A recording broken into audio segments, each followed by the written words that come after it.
All right, people, this is a big one. This is one that a lot of us have been waiting for a long time. This is a super special, super late night live stream / podcast. I've got the best of the best here, my dream team, the people who have been waiting to recap this for weeks. We have finally hit it, the Better Call Saul series finale. This is a big one. This is I want to say this is like the first one that we've gotten to do on this channel since Silicon Valley. And like I said, this is a show that started off as a joke and ended up becoming one of the best and most watched TV shows of the last couple of years. I'm joined by my Talkin Thrones co-host, Professor Pat, my co-host of a couple of different things, Eli Holicky, and frequent guest and beloved member of the Talkin TV family, Sean of Math Teacher Movies, also co-host of the Guy at the Movies podcast. Gentlemen, are we ready to talk some Saul? Absolutely. All right, let's get to it. All of this and more tonight's episode of the Talkin TV podcast.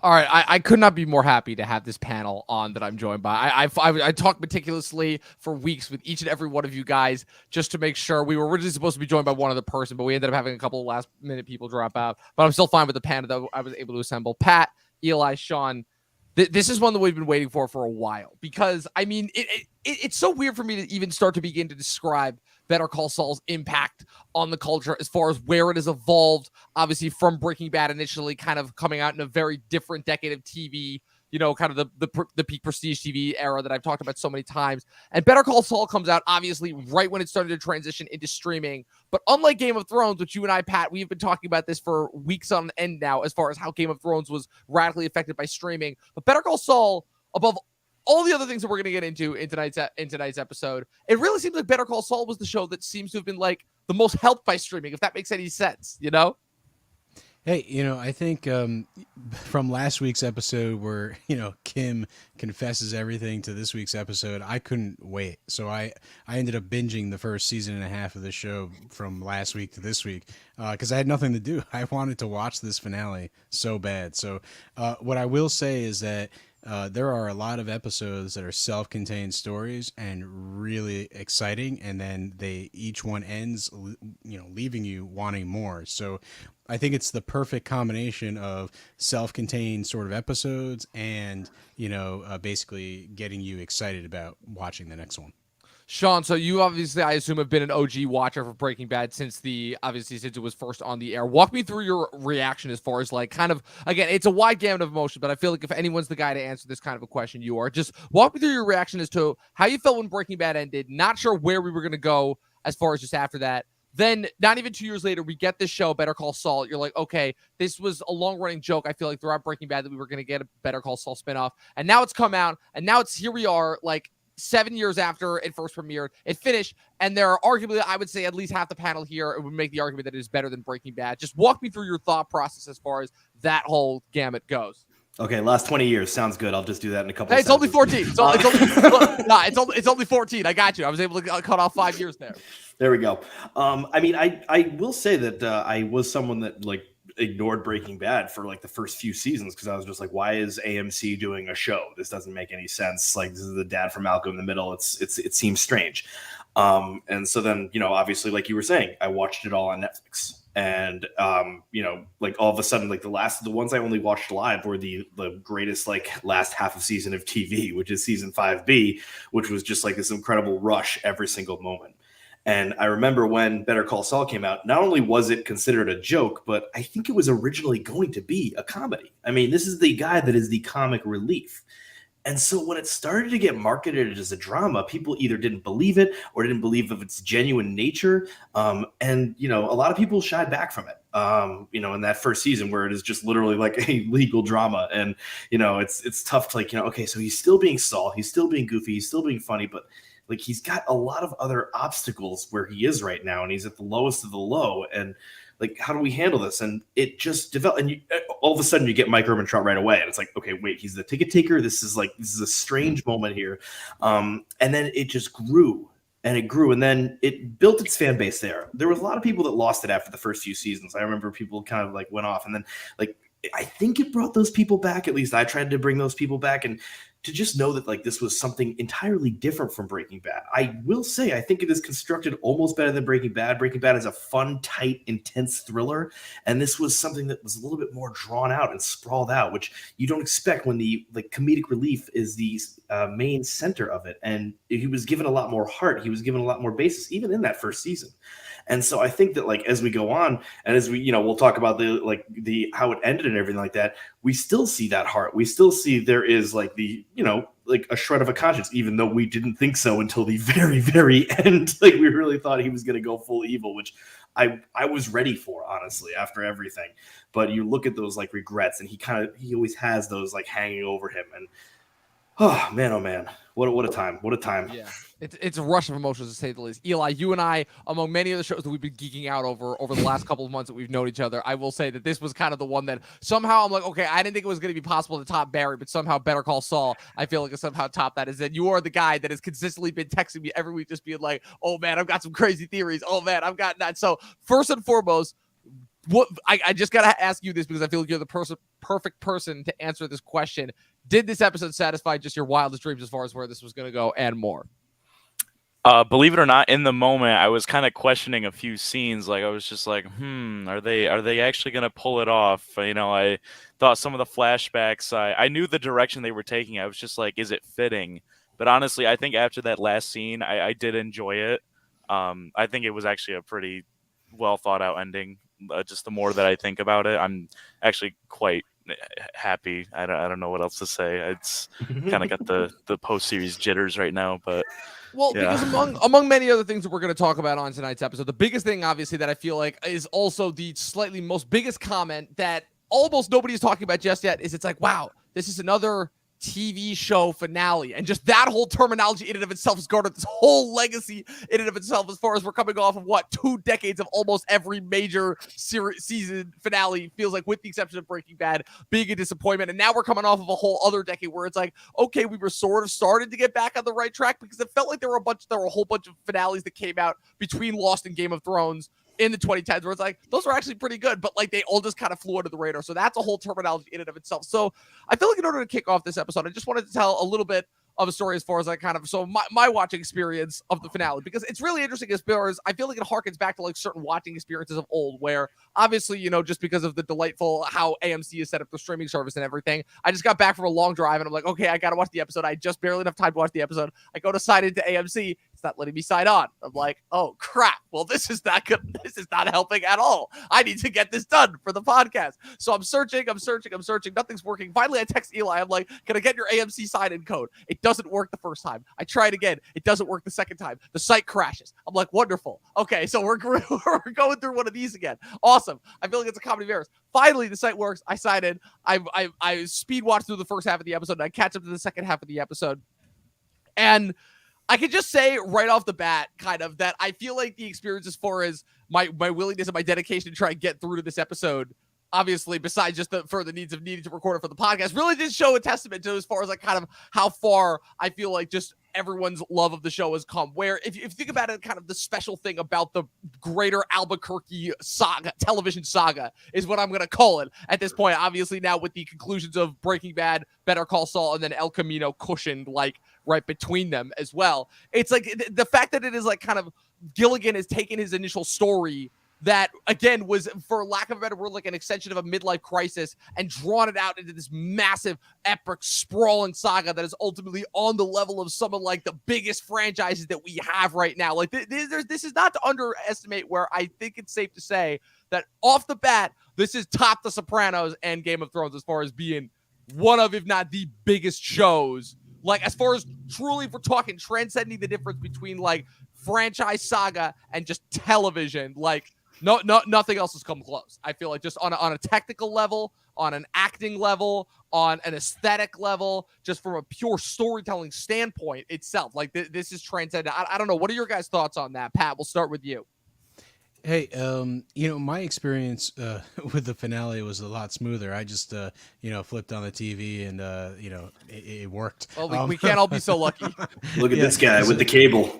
Yeah, I guess, go back to traditional methods of watching Exactly. things. And you just had to sit through the bad commercials. But the fact is, my first experience with Better Call Saul is that opening episode where I'm watching this thing, and it's Saul as kind of a like relatively low end lawyer, and he's going into the skateboarding scheme, and Tuco's there, and I'm just like personally felt. It's like Wizard of Oz. Like Tuco was there, and whatever. But the fact is, The weirdest Wizard of Oz there. Man, and what Bob the Odenkirk's references. there, and these skateboarders are there. But like the first episode for me was it was like, wow, is this is the Breaking Bad universe, but like a prequel with Saul, and I don't know what's going on, but it's a kind of a very rough version of Breaking Bad was my first impression in that opening episode, and I actually put off watching this show for probably the first season and said, hey, I'm just gonna binge it when it's done, and I think that lasted until the second season was done, and I binged the first two seasons, and probably that episode where Mike basically tells his stepdaughter about his son. It's like, oh man, these stories are amped, and this show is really pouring it on. So ever since that, I basically stuck with the show, and I think it delivers. I think Breaking Bad was the blueprint. A lot of great stuff. I also think there was some storylines that kind of took me out of it a little bit. But you take that Breaking Bad, 5 seasons of that, and you basically get to start over and make a brand new show. And the creators here, they knew exactly what they wanted to do, and did it well with this prequel. Eli, real quick, I wanted to run through better character arc so far across the entirety of their show. Saul Goodman or Walter White? Go. Well, I think I actually remember talking to you about this. I do. personally, That's why I specifically asked you. Yep, I personally think that Saul is a better main character than Walter White, and I think his arc is better in the sense that it's a lot more believable and a lot more gradual. Whereas, like, you can't really pick out a single point where he really kind of descends into being Saul Goodman. It's just Right. a very gradual descent, and I think that it was at least better written than Walt's breakdown in Breaking Bad.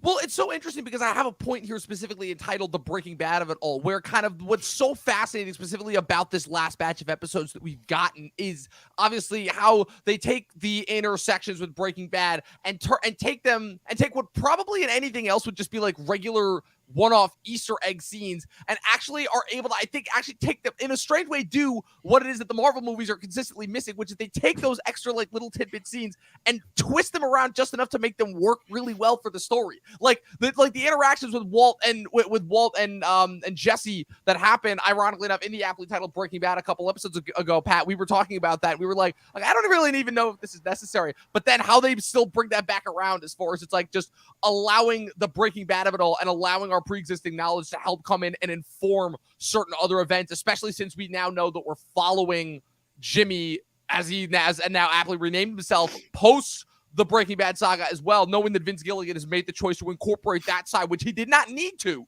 We could have just left it off as it was. It's just, okay, Jimmy's just living his life at his gene, but no, he's like, there's still more story to tell here. And like, I remember when the first episode of this season premieres, and we're like, is that it's an amazing episode, but there's a little bit of that skepticism. Eli, you and I know we had this a little bit after the end of Ending of Ozark. We're like, is this it? Like, is this kind of like the end all be all? Is this where it's going to go? Like, where else could they go? They kind of wrapped everything up. And then how the show is like, no, that side of the story is over. And as far as it's like, in order to kind of bring this large ramble to an end before we move on to the next point, the whole interesting thing that Vince Gilligan and Peter Gould talked about in the behind the scenes of the show was that people kept asking, when are we going to see Saul Goodman? When are we going to see Saul Goodman? And they finally, and I still can't believe that they pulled this off, made the conscious decision to say, well, you saw Saul Goodman already. It was in Breaking Bad, And once that, that transformation and that kind of recontextualization of something that we're already aware of is already just mind-blowing on 15 different meta levels deep as far as that goes. So let's get to it. The actual episode itself, the actual finale, as far as how it wrapped everything up. It starts off pretty much how you would expect. You know, he's being chased. What's it called? And so he ends up calling and making a deal, infamously, as he does, you know. And so basically what's interesting here is how his being extradited back to Albuquerque at first, as far as his involvement with Kim, almost seems to be playing out like, I don't know, is there any moment for you guys in this first half where you don't exactly know where this is going? Because it's so interesting how it's like, okay, I both feel like I know where this is going, but I'm still not sure if something else could go like crazy with that. Sean, I want to hear from you first this time.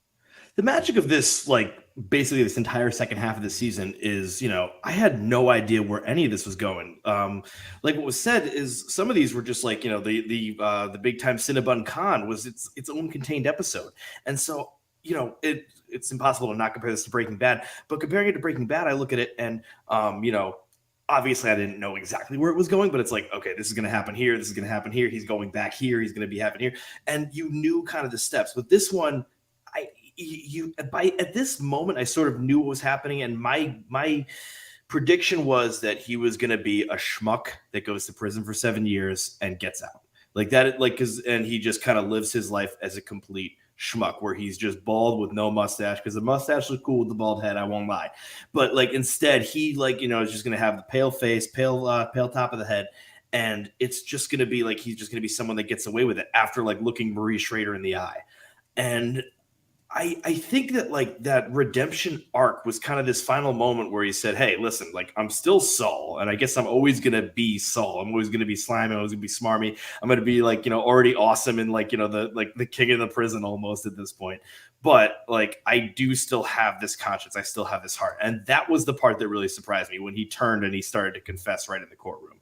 That was the moment where I said, okay, you know what? That is the one thing I truly didn't see coming. And because I really thought this was going to end darker. Now, this doesn't end in the same dark way. This doesn't end with the machine gun in the trunk. This doesn't end in like these huge, like boisterous moments, because he's a lawyer. He's not a drug kingpin. And so he's, you know, it's just going to end in a courtroom. It's going to end with like, you know, him falling on his own sword and, you know, like getting 80 years. So basically life in prison and everything. But that that was truly the most surprising aspect of it, because, you know, and it's a perfect character redemption, of course, but I just truly didn't expect it.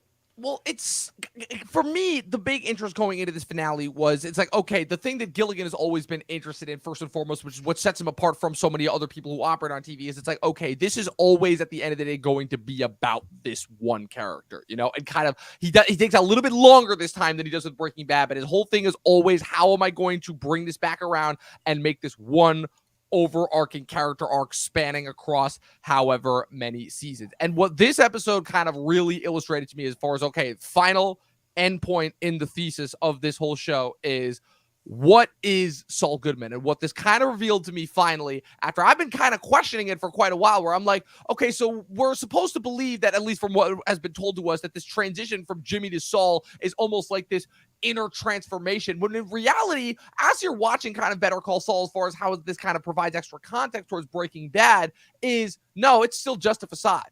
Like, the entirety of Saul Goodman is just a facade of Jimmy's kind of protective suit that he's garnered around himself in order to kind of protect him from just everything that he views has been trying to hurt him and keep him down his entire life.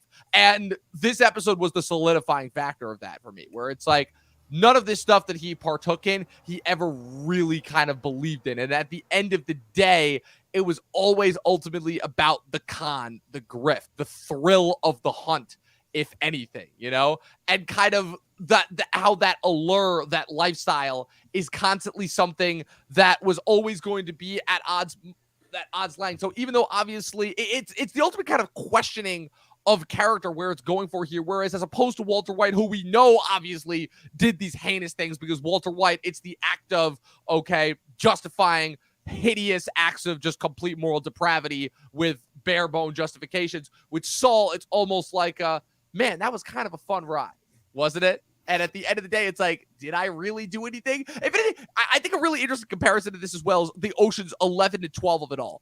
and hang with me for a second. So Ocean's 11 is basically a bare bone kind of heist. You're executing all the steps. They're getting everything done that you know of. Versus Ocean 12 is kind of more of like a con man's grift, you know? At the end of the day, it makes you almost question, like, what was it that you were watching, you know? It's kind of a similar thing here as well. I don't know, Eli, as far as when you think of, like, kind of what the end-all, be-all, end game of this final episode was, as far as just, like, when it started all those years ago and kind of us being introduced to Jimmy McGill as somebody who is constantly being kept down, but could potentially have some real potential if he thrives. Like, how do you think they did as far as just wrapping up that overall kind of introductory point?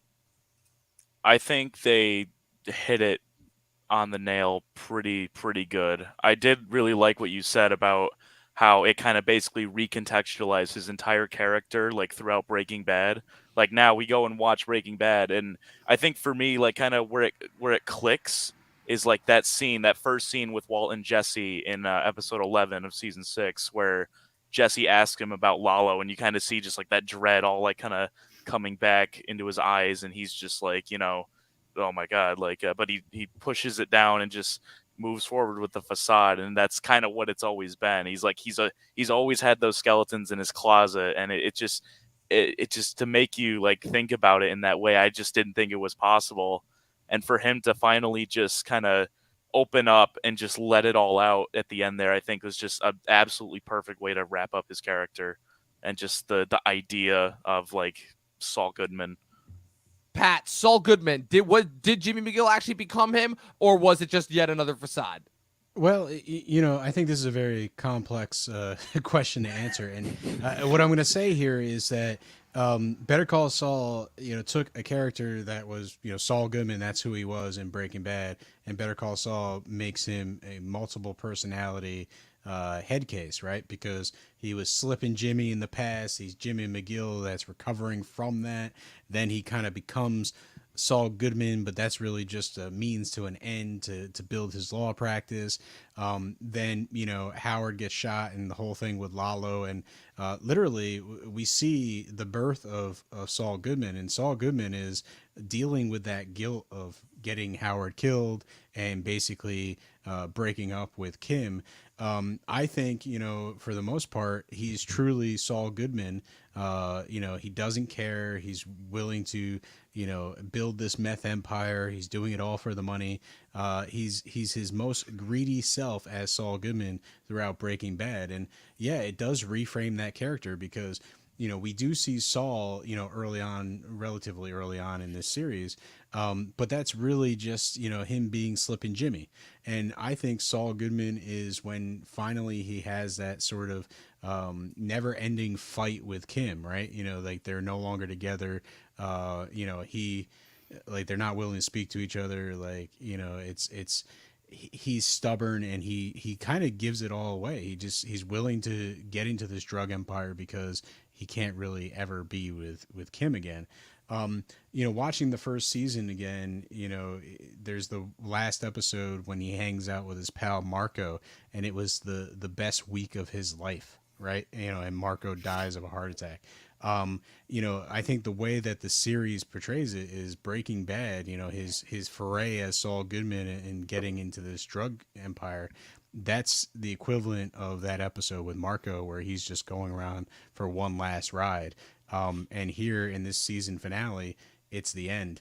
And he finally has to confront the fact that, you know, he has to become Jimmy again, right? He has to basically, the only way he can ever gain Kim's respect again is if he drops the Saul character, the Slipping Jimmy stuff, and he actually becomes Jimmy, the man that she fell in love with. So, which is so interesting, kind of how they even managed to recontextualize that as far as that goes. Because what's interesting is that Kim, obviously, just while always supporting the Saul Goodman persona, always seemed like kind of taken aback by. You could see that, like in her facial expression in the finale of season 4 when he first decides to permanently adopt the Saul Goodman persona as well, where she's almost like taken aback by it. And so that's what's kind of always been consistently interesting about Jimmy and Kim's relationship, if we're going to segue to that.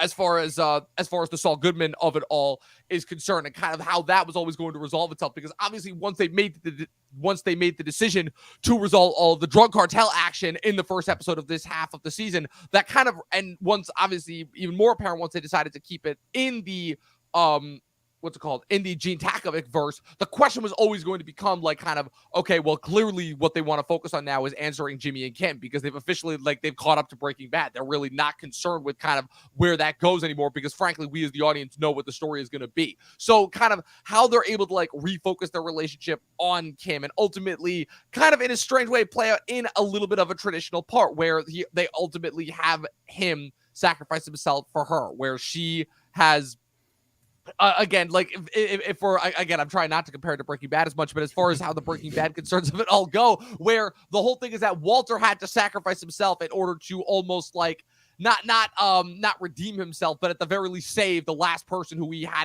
actually had a chance of saving, which was Jesse, when he'd already hurt everyone else so badly, which of course was the opposite of his intentions. Saul's whole thing is that he realizes that he has a chance to he has a chance to not necessarily redeem Kim per se, because she's already kind of made herself guilty of those actions, but has also found a way to almost like pass off and take on her burdens as a result, like because of everything that she's done for him in a strange way. So the idea of them having that reunion at the end, despite that it is on opposite sides, obviously shows that it's like, okay, they've at the very least redeemed and found something left in each other in a way that kind of they may not have necessarily have if Saul had not gone through everything that he does in the Breaking Bad of it all. Now, I wanted to bring it back to kind of another point that I thought was interesting, which was kind of how this show works as a prequel, because now again, like Sean, like you were mentioning before, like the whole idea of this show being a traditionalist prequel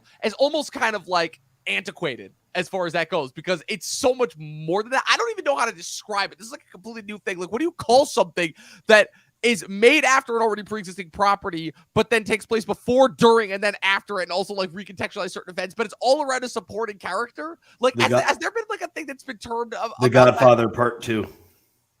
You're gonna go that far. You're gonna go that far. Like, that's the only thing I can think of where it's like, hey, there's The Godfather. There's stuff that happens in, before. There's stuff that happens after it, and then there's that one scene where they brought back everybody for like $20 million. So I mean, that's the like James Caan comes back. It's not a movie or a TV show, but Red Dead Redemption 2 is the only thing I can think of that even. That does something close similar to hitting that. Yeah. Okay. Man, I think I'm gonna go highbrow on this, and Rosencrantz and Guildenstern. Man, the famed. I'm loving it. Play, I love these comparisons. Three completely different examples, and I'm loving them. They're all relevant. Listen, you take two side characters from Hamlet and you make it into a modern play. That's takes some gusto. So, there is an example from our favorite, theater. We're covering all the bases right now. We're hitting them all. Like I guess this is not the theater crowd. I'll just, hey, man, look, Pat. If there's one thing that Talkin' Thrones has taught us, it's that there is no stone that is left unturned as far as where our references could go. We could literally reference anything as far as that goes. Now, my question for you guys, as far as one point that I guess if we're gonna get into like kind of not really nitpicks, but like again, like I said, we're leaving no stone unturned here. The bus chant at the end, in the prison bus. That's one thing I'm still trying to wrap my brain around. I need your guys' take on this, because that's one of those things where I'm like, I think I know what point this serves, but I'm not quite sure, and I just need to hear from all of you. Eli, I want to hear from you first. Like, what that bus chant? What was that? So I could be totally way off the mark with this, but from what I got with it, it's that he's always going to be remembered as Saul, that like greasy, slimy, guy that broke the rules and did all the terrible things with all the bad people. But no matter what he can try to do to clear his name, it's, over at this point. But I think, it's not really about that for him anymore. He knows he made his rights, and, that little smirk he had in the window, I don't think was about them calling him Saul. I think it was just that, it's like, all right, this is my life, but, I made peace with myself and Kim, and I'm all right. I'm content. All right, Sean, what's your take on the prison bus chant? I honestly had flashbacks to The Fugitive, and I thought when they started stomping, they were going to stomp out the floor and escape for a second. I was truly wondering if they were going to rock the bus, and I said to myself, I was like, Okay, then the show's gonna have its action. Oh moment. man, it's so bad. Yeah, It's so it's my going to mind be hard to immediately- convince the feds it was the one-armed man after My he mind, confessed in exactly. court. my mind immediately went to the Fast and Furious is the problem though. With Fast X, Yeah. I'm expecting like fast cars drive up and knock the bus over. I'm expecting like something crazy to happen there. I'm like, I really don't know where this is going. I'm I so think- on edge. As much as I loved like the last few scenes and they were completely necessary, the scenes with Kim, I did expect it to cut to executive producer Vince Gilligan like right after his smile. And that would have been kind of a lovely ending because that's just like, that's the prison he's already made for himself. Right. It's this prison of like, okay, this is my reputation. This is who I am. I'm never going to escape it. Like I could never escape Slippin' Jimmy. I could never escape the name McGill. I could never escape like everyone's perception of me. And so pretty much it just became a situation where he's like, okay, so like, this is who I am. This is when I was perceived as the most powerful. He wasn't emotionally, he wasn't like spiritually or consciously or anything like that. He wasn't the most powerful but like, that was when he was perceived as the most powerful with his golden toilet and his millions of ties. And so like, he says like, all right, I still have that. And it's like, that's all I'm going to have for the rest of my life. And so it's just like, that was like kind of this, like, it was almost a redeeming moment, even though it is obviously quite sad. But like, then right after that, it's like, I got you, Saul, like with the bread, like the bread moment. And I just said, okay, so he's just beloved in there already. And, it's just, that's how it's going to be for him in there. Pat, what's your take on the prison bus chant before I'm going to move into some comments because I got some really good comments that are waiting here. I still think, for the most part, when he's slipping Jimmy McGill and kind of Saul Goodman, there's sort of a sense that, he is putting on a persona to really move his legal career forward. When Kim and him break up after the whole Lalo thing, and Howard Hamlin, I do think he becomes really this like obsessed, not willing to admit he's wrong version of Saul.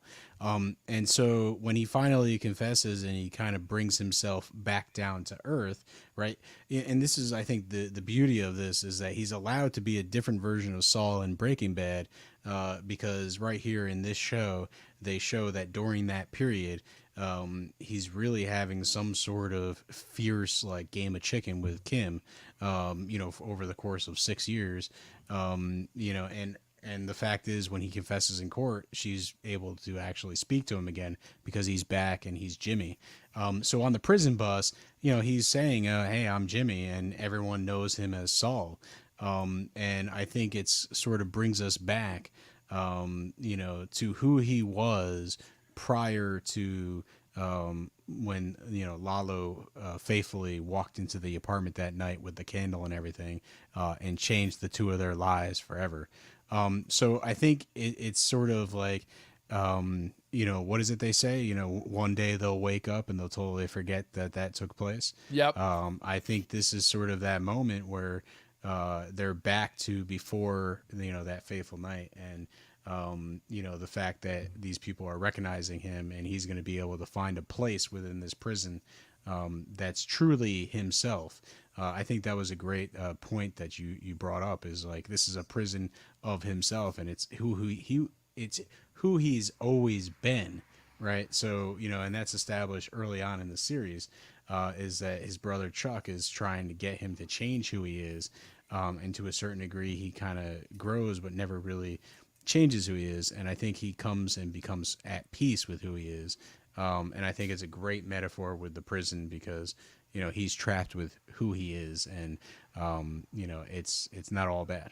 Jimmy's whole entire struggle since minute one has constantly been trying to find approval from those who are ultimately never willing to give it to him. And what's so interesting about his conversations with Mike and Walt in the flashbacks here, as far as how they're he constantly talks about like time. There's this constant, obviously, very obvious theme about time travel, which obviously is presented and very obviously stated as being a metaphor for wanting to undo certain things that happened in the past. Obviously Chuck in that scene is shown to be reading a copy of H.G. Wells' The Time Machine. And so there's this constant theme almost that travels through, as far as like Jimmy constantly trying to outrun from something. And if anything, the prison scene is kind of a coalition of it. He's finally, the thing that he's been running from so long has finally caught up with him. It's almost like you were saying, Pat, this kind of merging of identities, how again he's constructed this Saul Goodman kind of persona as a way to hide from everything. And now obviously that that it has kind of been brought back and kind of forced back on him, he's kind of like embraced it as his new way of kind of, since that allows him to be with Kim and such. I wanted to get to some of these comments because I feel like, man, no, I will admit, normally I've been kind of slacking on the comments for the live streams a little bit, but this is the most amount of comments we have had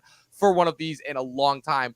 So question that actually comes from the specific chat, where I'm actually going to save that for in a little bit. So from Nestor Perena, it felt real. The ending felt real. No need for fireworks, in parentheses, guns, to make it shocking. It didn't need that. The fact they went for something dramatic is appreciated. It's the vibe of the show. Also from Wholesome Jeff, Jimmy was the man of the criminals. They know him and love him. He wasn't a criminal lawyer. He's a criminal, all caps, lawyer. He's always been one of them. He also said, haha, I definitely got that moment with The Fugitive too. But this one question from Alvaro Ronaldo definitely probably hit me the hardest as far as that goes, which is, do you guys think that his ending was deserved? Because that's an interesting question as far as obviously what the characters actually get versus what they quote unquote deserve, which obviously all is in the eye of the beholder. So I'm going to start with Eli. Eli, do you think his ending was deserved, quote unquote? Well, I feel like in a way, yeah. I feel like part of Chuck was right, where at the end of the day, he was slipping Jimmy with a law degree. But I feel like the part of Chuck that wasn't right was the fact that he hurts everyone around him, because at least he was still able to mend what seemed like almost like unfixable up until that very last episode with Kim. So I do think it's a very somber ending. I do think it is deserved. Like, you can't outrun the past. I feel like that's kind of the whole theme of this last episode with all the time machine references and everything. All you can do is just work with what you have and just, try and just be the best that you can. And I feel like it's a great message to end the show on. Sean, do you think that his ending was deserved? He had millions of dollars stashed away so that he could disappear forever. So pretty much he knew whatever he was doing during Breaking Bad, he would be going to jail for a very long time for. So, he had that awareness. He was ready for that. Now, yes, he didn't shoot Hank. He didn't shoot Gomi, but it was one of the it was one of the things where I thought about it. It's like, I don't even care. I don't think it's up to me, because it's what he feels he deserves. And I think it's almost like the spinning top. It's like, we watched him decide that he deserved it. And that's where the magic lied in with this character and basically the storytelling of it.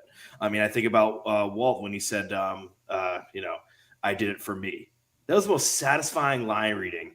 And oh man, I like that. And so this scene where he finally confesses it, and he's not nervous, he's not angry, he's not even emotional. He's just ready to go. He's not even relieved. He's just okay, this is why I did this. I'm done with this. And so he knows he deserves it. And that's where I felt like a chill almost. Interesting. Pat, do you think that his ending was deserved? Hey, listen, I want to just say that Breaking Bad episode, what was it, 2 episodes ago? I asked Dom, I was like, why'd they even have to have Aaron Paul and Walter, in this episode, or Brian, I should say. I should use the actor's name since I started with Aaron. But, it was basically it was like fan service, and that's all I saw it as, and I enjoyed everything else around the episode.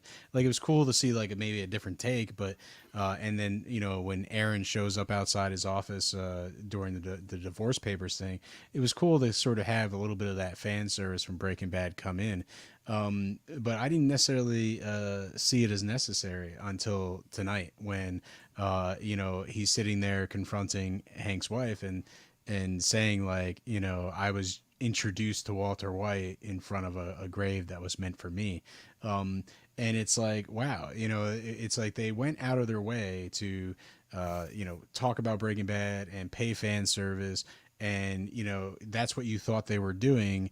And, obviously they snuck in, at least on me, this awesome, moment for the finale where it's his way of getting out of, his crimes and getting it negotiated down to 7 years. So I thought that was really clever. I thought it was kind of one way that blindsided me. And in terms of the ending of the show, and him sort of getting what he deserved, it's ultimately, this is how it ends for Slippin' Jimmy. This is how it always has ended for him. And the bigger the scope of his crime, the bigger the punishment was going to be. So like the first, major thing, what was it? This Chicago moon pie. Yep. That's what got him at the start of the series. Basically living near Chuck and sort of dealing with getting his law degree from the University of Samoa or whatever it is. And that kind of is the whole thrust of this series.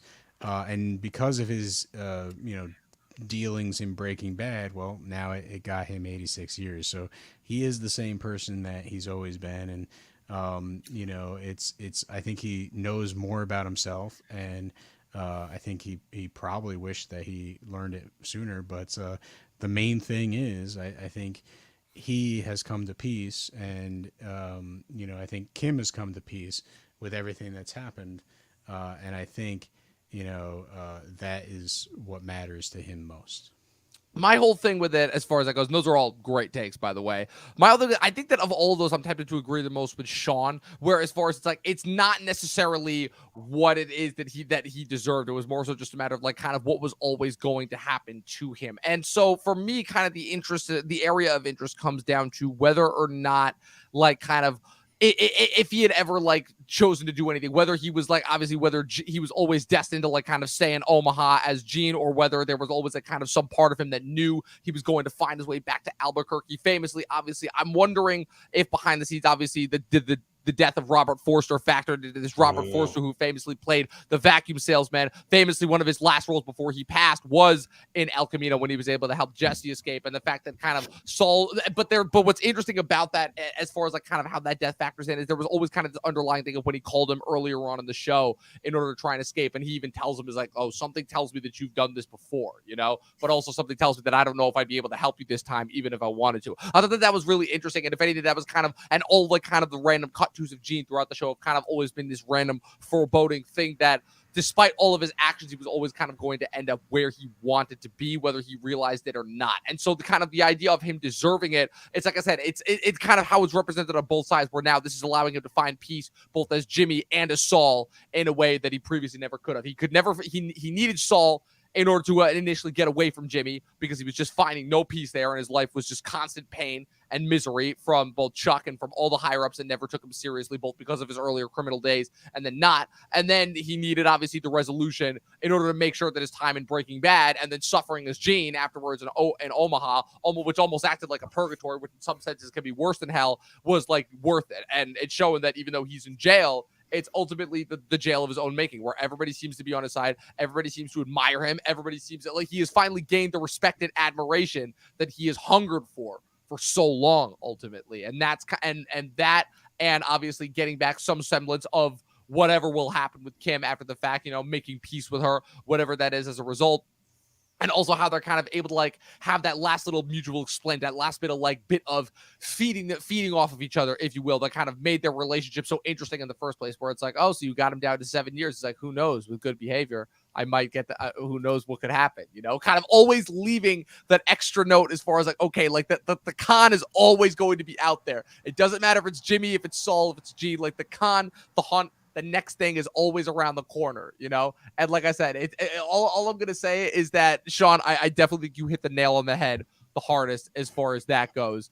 As far as, like I said, it is a jail of his own making. Oh man, this has been a doozy. Like, this has already been so much fun. Like, not to shoot our own horns here, but this already is going to be like one of the best podcasts that just has ever happened in general. And it's fitting for such a show like this. So kind of, I guess, before we get out of here, I wanted to ask you guys, because I feel like each of you guys are going to have like different answers for this, but I definitely do want to ask this. Where do you think this show ranks for you in just kind of your overall lexicon of shows? And Sean, Sean, the look at her face says it's like, yeah, you knew this question was coming, but you also knew that it's like, look, it's me, so this has to come. I'll make it easy. I'll start with Eli first, because Eli, I have a feeling you're probably going to have the quickest answer out of all of these. So where would you say this ranks in your overall lexicon of shows? The amount of shows that we've watched recently has been ridiculous, to say the least. It's, minimum within the top 3. I think I need to do a little bit of rewatching. Breaking Bad is my favorite show ever. I've watched it like 4 times all the way through. And and I do love this show to death. Like they probably are my top two, like interchangeably. I think I am gonna need to sit on this like a little longer before I have a real answer. But honestly, I really did like the way it wrapped up, and just like visually, and just like it was just so much more enjoyable to watch. Just like the colors and just everything just felt more like vibrant and like real than Breaking Bad. And it wasn't really about the action or anything. Just as like a story, I just really loved what they did with him. So oh my gosh, I feel like it's like betraying like a long-term girlfriend or something by saying this, but I think I do give the edge to Saul, and it might be my best, like my favorite show ever. I don't This know. comment that we just got in is so ridiculous. I just have to read it out because it's right from now. My God, it should have ended with Kim banging Jesse Pinkman. I mean, that's it. I mean, if that had happened, I feel like we would be talking about the show in an entirely. I feel like you weren't yeah. really watching the show if you thought that should be the ending. Oh man, it says I actually don't think the show ended there. I'm like, yeah, you're right. I think it actually would have kept going. Who knows? Or would have been like some even more crazy stuff. Sean, for you, where does this rank in your overall lexicon of shows? I mean, that's like, for me, I always think that's an impossible question. I'm so bad at like ranking shows and like saying what a favorite show is and a favorite movie is and everything like that. I mean, this doesn't have really a flaw. I remember like being worried about like season 6A, and I'm like, okay, all of this was just like a prank that went wrong, and then it actually tied up perfectly. So it all worked out great. I mean, as a complete product, this is in my top 10. I don't know what my top 10 is, but like I'd imagine I'd put this in the list there. But it's so interesting when you compare it to Breaking Bad. I think I give this the edge in terms of quality, in terms of enjoyment. I might give it to Breaking Bad. I don't think anything rivals that last half a season of Breaking Bad. I just remember the world kind of stopped every Sunday night. I literally like watched like Breaking Bad instead of the Pats game, which was like big for me. And so like it was one of those moments where I just said like each one was just this thrill. And when you saw executive producer Vince Gilligan, you were just pissed off beyond all belief because you're like, damn it, this is like ending right in the middle of something. And so I think that like Better Call Saul was this much more toned down, much more interesting character study. And it really like laid out the places very well. And so like in terms of a story quality, it was just beautiful. Oh man, lovely. Absolutely. Pat, and you've watched, I think it's hard to suffice to say, but I think Pat may have watched more TV than all of us here. Pat, where would you say this, just because of all the Star Trek that you've watched? I don't know if that's true, and yeah, call me out for watching Star Trek shows. But hey man, look, it's not a bad thing. It's not a bad thing. I know you've watched all of them. I know you've watched every single one of them, except for maybe the new ones. So Pat, where would you say this ranks in your overall lexicon of shows? You know, I'm someone that doesn't necessarily, do the top 5 or the top 10 really well. It's like, there's shows that are perfect. There's shows that are great. There are shows that are okay, and I sort of lump them more into buckets. And I'm going to go ahead and say this is in the great bucket. It's up there. It's a show that everybody should watch.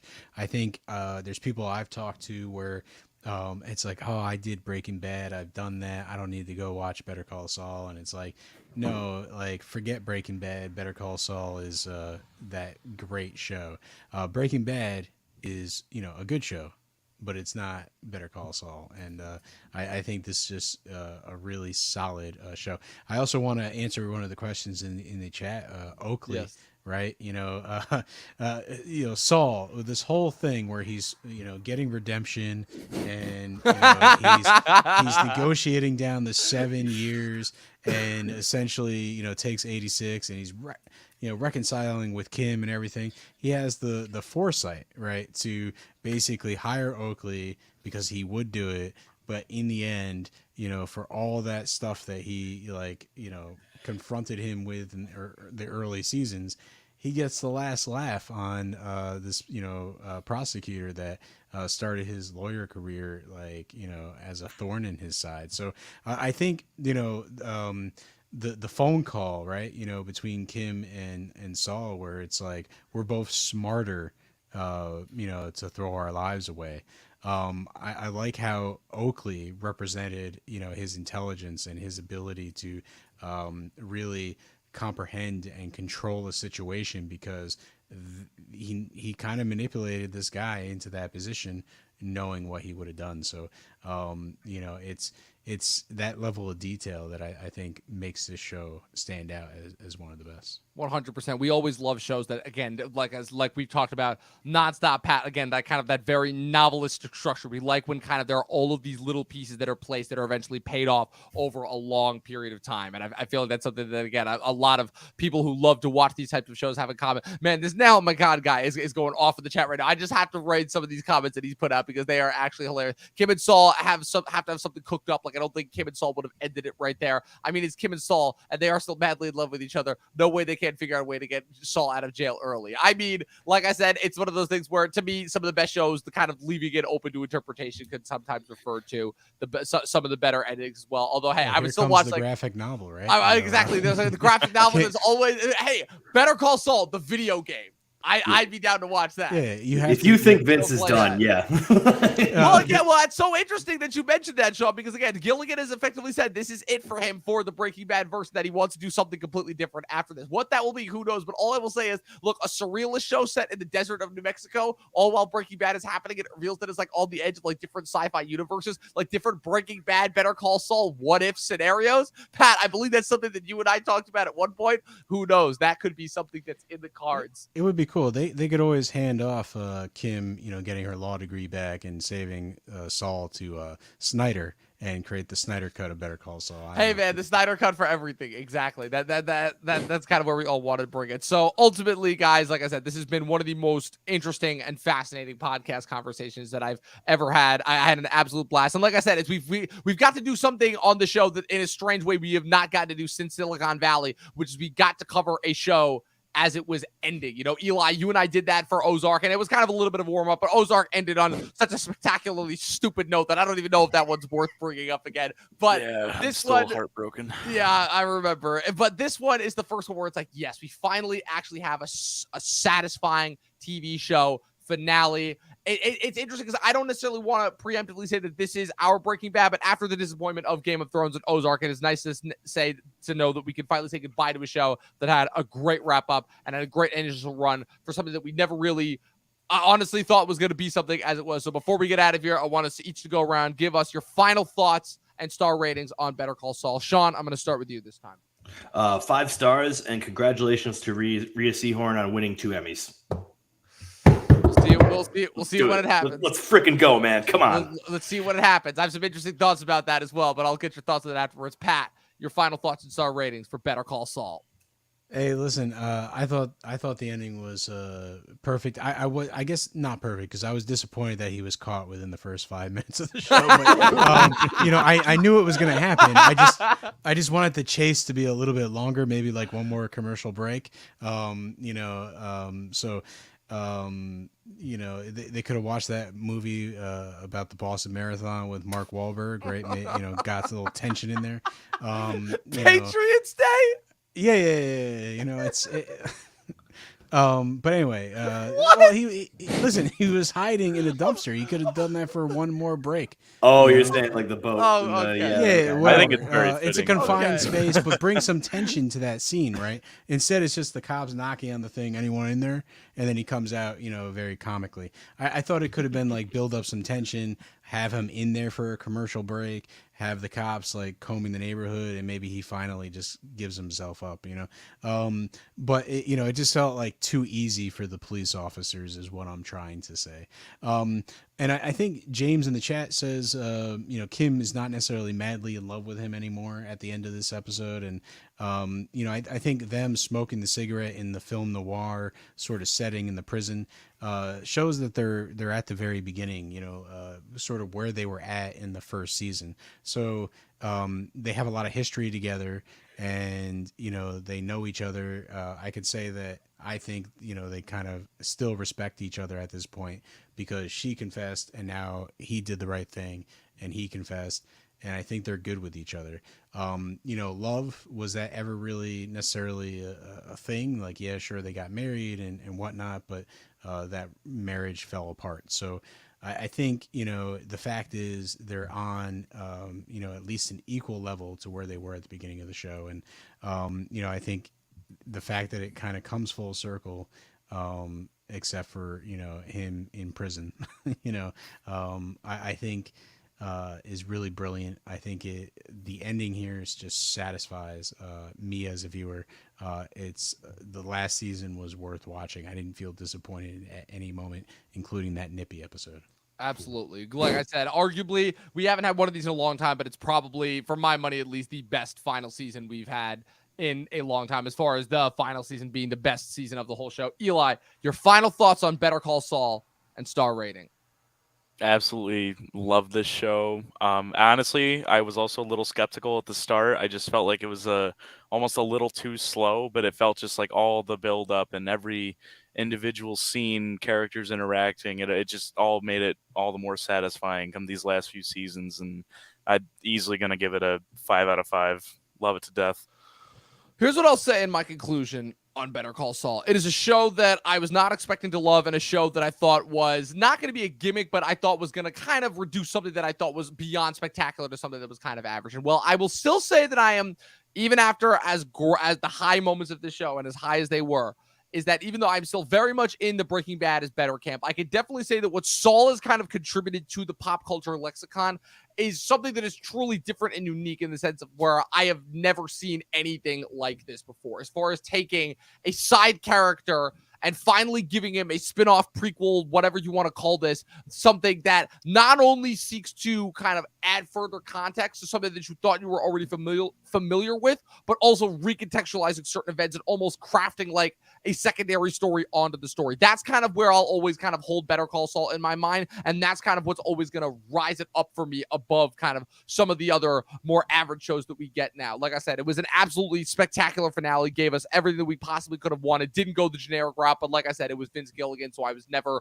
really worried about this. For me, it's a strong 4.5 out of 5. It comes very, very close to being a 5, but like I said, it's just one of those shows where it's like, it's going to be a while before we talk about this. You know, because it's probably going to be another like 2 years at least before Barry and Succession are over. So we'll have to reconvene this little council once those shows actually come to an end. But with that being said, guys, that was it.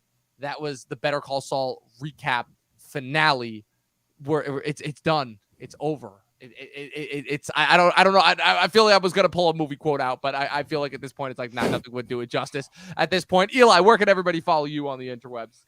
Well, if you want to follow me, I have an Instagram, and that's about it. So my handle is E_Holicky45. That's E_HOLICKY 45 on Instagram. Feel free to give me a follow. I post like once a year. So, yeah, feel free to DM me. Always happy to talk. And yeah, it's Oh man, we're already mixing business and pleasure, aren't we? Sean, where can the good people follow you on the interwebs?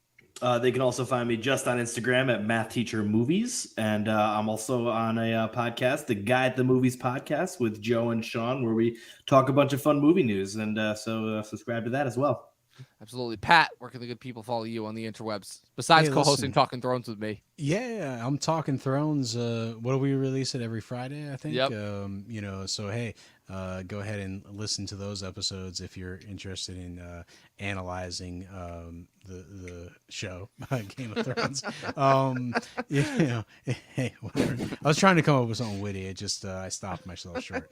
And then on Instagram at Patrick W Huber HUBER, I post some random shenanigans.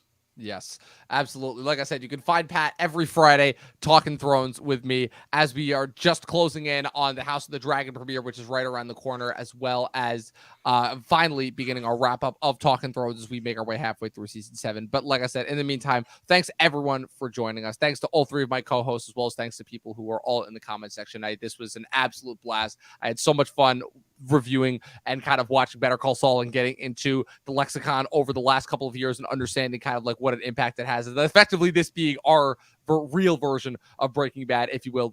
I feel like we kind of all missed in the heyday. So, of course, you can follow me with everything I've got going on at Movie Nerd Reviews across all platforms. Be sure to follow the official Talkin' TV podcast across all platforms as well. Subscribe to us if you're watching us on YouTube. Give us a follow if you're listening to on Twitch. You'll be able to listen to this episode tomorrow on Spotify when it becomes available. And as always, people, for myself, Eli, Pat, and Sean, 12 seasons of a short film.